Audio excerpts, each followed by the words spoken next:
Վալերի Օսիպյանին, Եղազարյանին և մյուս ոստիկաններին Սասնա ծռեր խմբի անդամները զենք են տվել և նրանք իրար հետ միասին 6-ով համատեղ օդ են կրակել և զինվորական կարգով հարգել են գնդապետ Վանոյանի հիշատակը, սա առաջինը։ Երկրորդը դուք գիտեք, որ երեք Սարիթաղում միջադեպ է տեղի ունեցել և այդ միջադեպի հետ կապված մենք որոշակի բարդություններ ունենք, այն է երկու հոգի քրեական գործ է հարուցվել և Սարիթաղի երկու բնակիչներ անցնում են այդ քրեական գործով և ըստ էության հիմա կա հավանականություն, որ նրանք կձերբակալվեն և հետո կկալանավորվեն։ Ես այս կապակցությամբ այսօր զրույց եմ ունեցել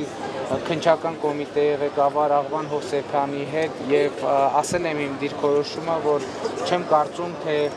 սա այն դեպքն է, որ կարելի է զուտ բացել քրեական օրենսգիրքը և զուտ իրավական